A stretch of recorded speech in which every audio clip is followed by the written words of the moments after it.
Salut à tous, on se retrouve pour l'épisode 1281 du Zap Image. On commence tout d'abord avec la soirée de Ligue des Champions hier soir et on revient sur la défaite de Marseille à domicile contre l'équipe de Manchester City. Donc déjà je vous ai sorti un long débrief cette nuit, mais on va revenir sur ce match avec pas mal d'infos. Donc déjà grosse défaite de Marseille à domicile 3-0 contre l'équipe de Manchester City. Donc vraiment City, victoire méritée à 100%, ils ont dominé de la première jusqu'à la 90e minute à cette équipe de Marseille qui a sombré hier. Donc belle victoire des Citizens, actuellement premier du groupe. Donc on revient sur Marseille, donc avec cette défaite. C'est quand même la 11e défaite consécutive pour l'Olympique de Marseille en Ligue des Champions depuis cette défaite contre l'Inter Milan, c'était en 2012, ça fait pas mal d'années. Tous les matchs qu'on suivi en Ligue des Champions pour l'équipe de Marseille ont été finis en défaite. Donc c'est incroyable cette mauvaise série. Il faut absolument qu'ils sortent de cette spirale négative, les Marseillais. Donc l'OM est désormais sur une série de 11 défaites consécutives en Ligue des Champions. Donc 11 défaites, 24 buts encaissés sur ces 11 derniers matchs et seulement 7 buts inscrits. Ils marquent très peu, par exemple cette saison, toujours aucun but inscrit en Ligue des Champions par l'équipe phocéenne. Il faut qu'ils fassent attention parce que l'équipe avec le plus de défaites consécutives en Ligue des Champions, c'est toujours l'équipe belge de Anderlecht qui avait fait 12 défaites d'affilée lors de la saison 2003 jusqu'à la saison 2005. Et actuellement, Marseille et Zagreb, 11 défaites. Donc Marseille se déplace du côté de Porto la semaine prochaine. Un match à l'extérieur en Ligue des Champions. On peut voir sinon le classement de ce groupe C après le match d'hier. Donc Marseille, 0 points. L'Olympiakos qui s'est incliné hier du côté de Porto. Donc l'Olympiakos, 3e. Porto, 2e et bien sûr l'équipe de Manchester City en première position. Donc voilà, pas ouf. Actuellement ce début de saison pour l'équipe de Marseille. Une déclaration de Florian Thauvin à la fin du match. Il a dit, pour être honnête, quand vous passez le match à 30 mètres de vos buts et que vous avez 70 mètres à parcourir pour attaquer, c'est dur d'avoir les jambes. C'est vrai qu'hier, l'équipe de Manchester City a mis une grosse pression sur l'équipe de Marseille. Marseille en première mi-temps, c'était une catastrophe. Ils n'arrivaient pas du tout à ressortir le ballon. Des ballons donnés directement aux joueurs de Manchester City. Donc ils ont eu beaucoup de mal hier, cette équipe de Marseille. Cette fois-ci, une déclaration d'André Villas-Boas en conférence de presse hier. Donc un journaliste lui a dit, est-ce que vous avez des regrets concernant ce match, le schéma? Parce que hier Marseille a joué en 5-3-2, donc avec 5 défenseurs, ou la non-titularisation de Dimitri Payet par exemple. Donc Villas-Boas il a dit, pourquoi tu me demandes ça? Non, pas de regrets. Donc il regrette rien du tout André Villas-Boas. Donc il a fait quelques erreurs quand même. Je pense quand même qu'il a trop tardé à faire rentrer les remplaçants comme Benedetto ou Payet qui sont rentrés à la 80e minute de jeu. Et je pense pas que ce 5-3-2 était le bon schéma pour l'équipe de Marseille hier. Une petite photo sinon de Dimitri Payet qui a commencé sur le banc avec Pep Guardiola à la fin du match. Donc je ne sais pas ce qu'ils se sont dit ces deux-là, mais on peut voir Payet souriant. On peut voir la une du journal de l'équipe aujourd'hui. Version Marseille aux larmes, citoyens. Donc les Marseillais ont été surclassés par City après cette 11e défaite d'affilée en Ligue des Champions. Ils joueront très gros mardi prochain du côté de Porto. Il faut au moins prendre un point du côté de Porto, sinon ils seront déjà quasiment éliminés de cette LDC.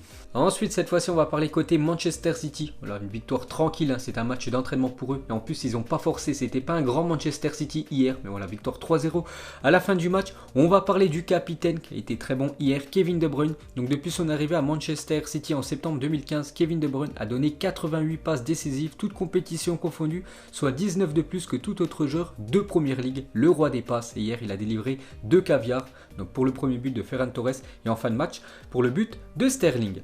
Ensuite, regardez le Twitter Manchester City France, car on peut dire troller l'équipe de Marseille en bande organisée. Personne peut les canaliser. Après ce succès bien sûr de Manchester City 3-0, on peut voir aussi que Raheem Sterling a envoyé un pic à l'équipe de Marseille avec le signe Joule, parce qu'il avait déjà fait ce signe dans le passé. Il a aussi dit sur une note plus sérieuse, ravi d'aider l'équipe à remporter la victoire de ce soir et heureux de revenir jouer dans ce stade incroyable. Il manque les fans, à très bientôt Marseille. Donc voilà la belle déclaration de Sterling envers l'Olympique de Marseille. Et pour finir avec cette équipe de Manchester City, donc hier City a joué sans numéro 9 parce que Gabriel Jesus et Kun Agüero sont blessés. Et pour revenir sur l'attaquant argentin Kun Agüero, donc Guardiola annonce qu'Agüero pourrait être absent des terrains entre 15 jours à 1 mois en fonction de la gravité de la blessure. Donc hier c'était pas trop grave qu'il n'y avait pas de numéro 9, mais vous savez que Manchester City va enchaîner quasiment tous les 3 jours, que ce soit championnat, coupe d'Angleterre ou même Ligue des Champions. Donc c'est quand même une mauvaise nouvelle pour cette équipe de City actuellement sans numéro 9. Ensuite, on va parler de l'autre match dans le même groupe que Marseille et City. C'est l'équipe de Porto qui s'est imposée 2-0 contre l'équipe grecque de l'Olympiakos.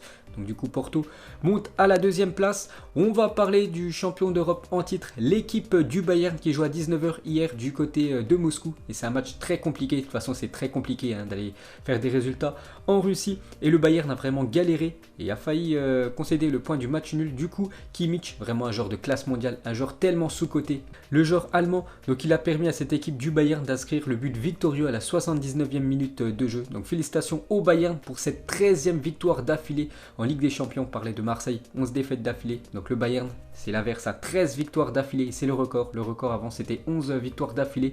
Donc là, actuellement, c'est sur une série incroyable. Cette équipe du Bayern, on va s'en souvenir pendant pas mal d'années. C'est très compliqué à déloger ce record du Bayern. En plus, ils peuvent même apporter une 14e victoire vu que la semaine prochaine, ils vont jouer à domicile contre l'équipe de Salzbourg. Donc félicitations au Bayern. Et pour finir avec les Allemands, on va parler de Hansi Flick, devient le premier entraîneur de l'histoire à remporter ses 10 premiers matchs de Ligue des Champions. Félicitations à lui. Donc n'oubliez pas qu'il avait remplacé, c'est en novembre dernier, Niko Kovac, maintenant actuel entraîneur de Monaco. Ensuite, on va parler de l'autre match dans le groupe du Bayern, c'est l'Atlético Madrid après cette défaite la semaine dernière 4-0 du côté de Munich. Donc ils se sont rattrapés 3-2 contre l'équipe autrichienne de Salzbourg. Ils se sont fait peur, ils étaient menés 2-1 quand même cette équipe de l'Atlético. Du coup, victoire, on peut voir un doublé de Félix, l'attaquant portugais.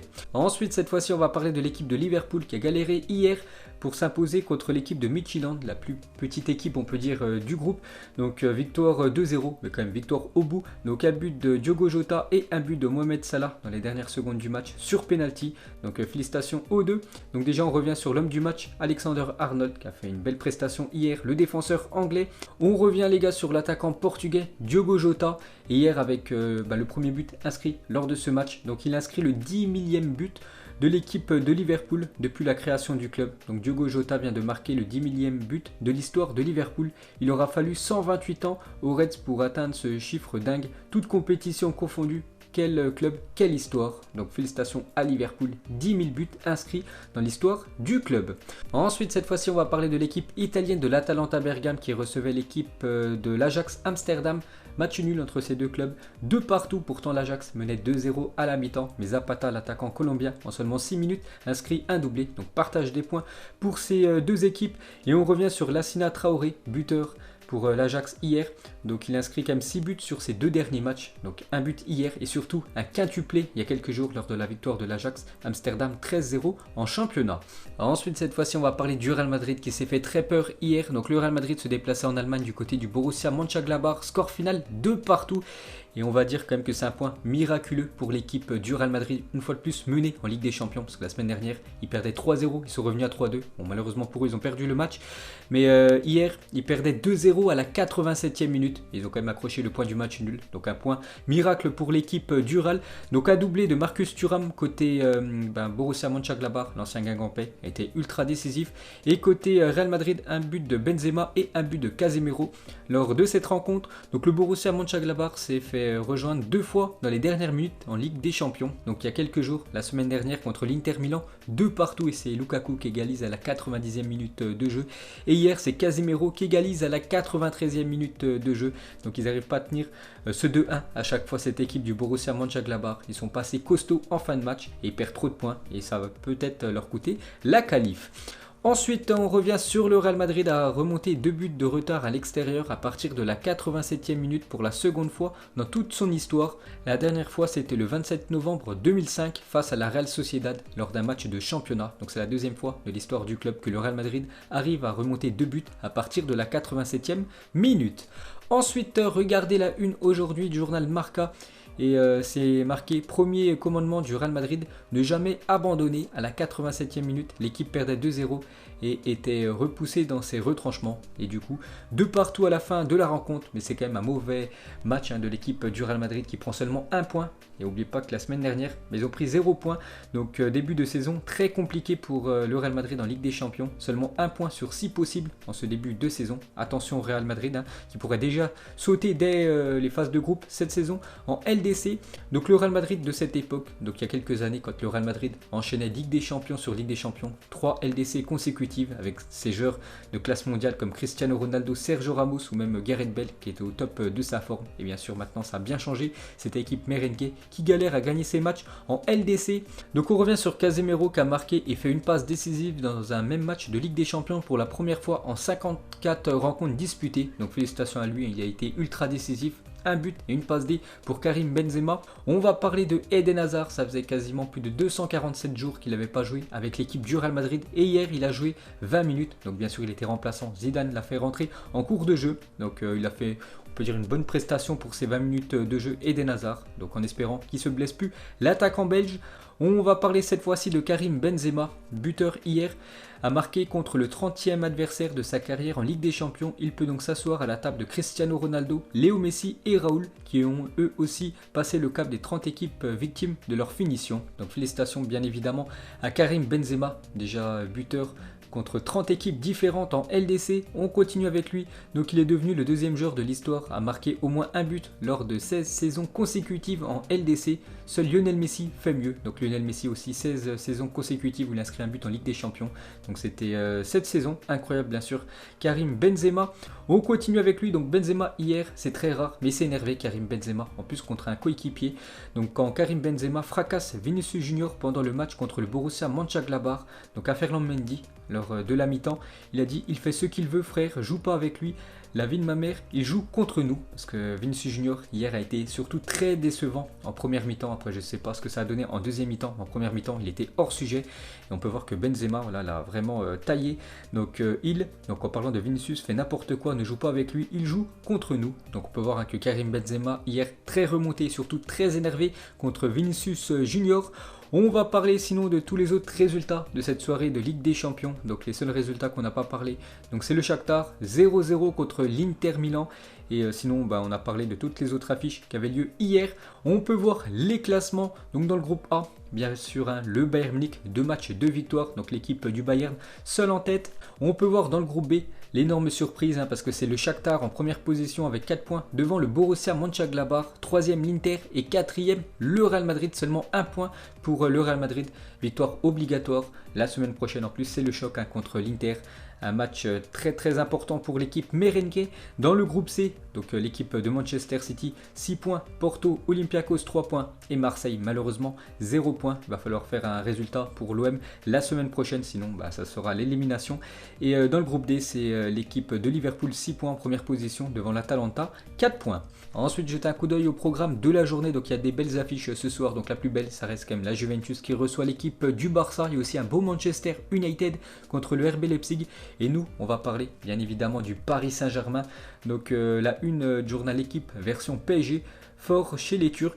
Donc à l'image de Kylian Mbappé qui n'a plus marqué en Ligue des Champions depuis 6 matchs, le PSG doit retrouver son efficacité à Istanbul après le départ raté contre Manchester United la semaine dernière. Cette défaite 2-1 au Parc des Princes, donc victoire obligatoire pour le Paris Saint-Germain ce soir. Donc une déclaration de Thomas Tuchel en conférence de presse hier, il a dit « Non, je ne me sens pas en danger, on joue au foot, je sais comment je travaille, un coach ne doit jamais avoir peur d'un résultat, ce n'est pas possible. » Parce qu'hier, il y a quelques journalistes qui lui ont posé des questions qui pourraient être en danger s'il y avait une défaite ou un mauvais résultat ce soir de l'équipe du PSG du côté de la Turquie. On continue avec Thomas Tuchel, il parle de Marquinhos. Marquinhos doit jouer au centre du jeu, au centre, donc en gros en milieu de terrain, il doit plus jouer à son poste de base défenseur central mais plus jouer en numéro 6. Donc on verra certainement Marquinhos jouer ce soir en milieu de terrain. On continue avec les joueurs absents ce soir côté Paris Saint-Germain, c'est officiel, donc il n'y aura pas Draxler, ni Icardi, ni Paredes et ni Verratti qui sont forfaits bien sûr.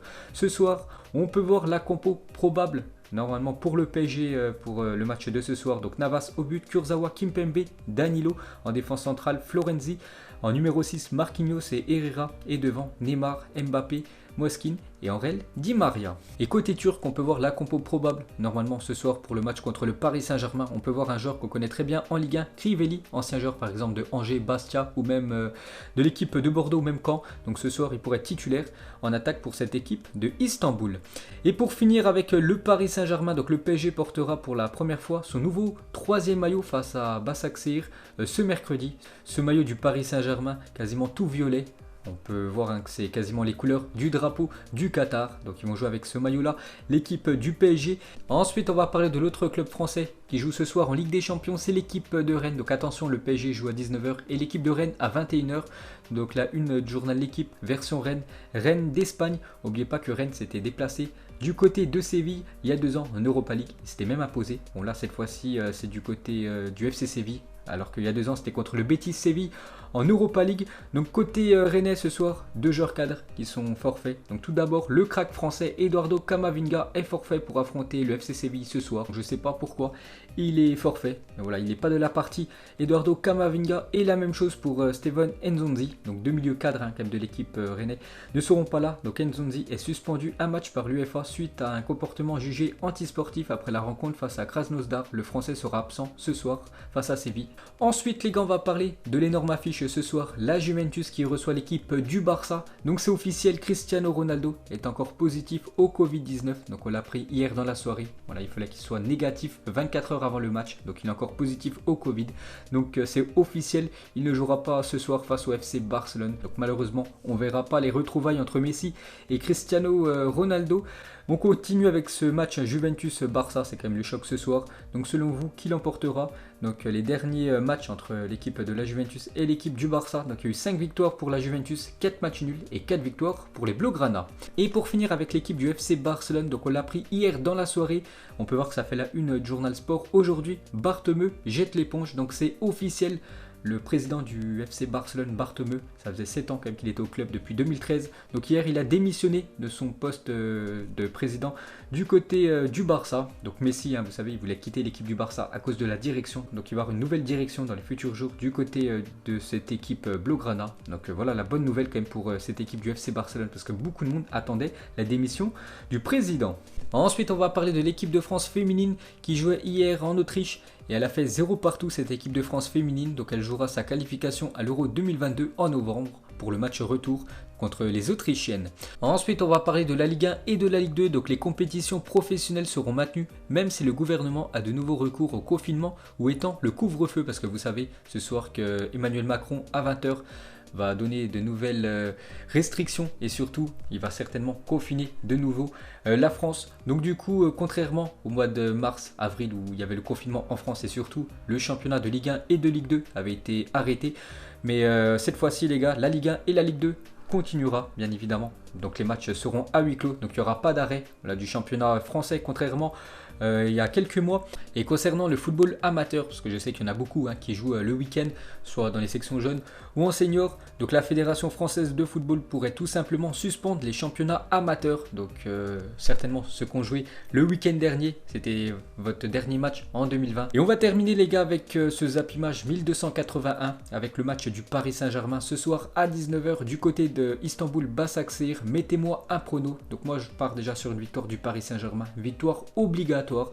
Donc je vais dire 4-1 pour l'équipe du PSG. Donc voilà les gars, la fin de ce Zap Image 1280. Donc si ça vous a plu, un petit like. On se retrouve demain pour le Zap Image 1282. Donc moi je vous laisse et je vous dis à la prochaine comme d'habitude. Ciao à tous.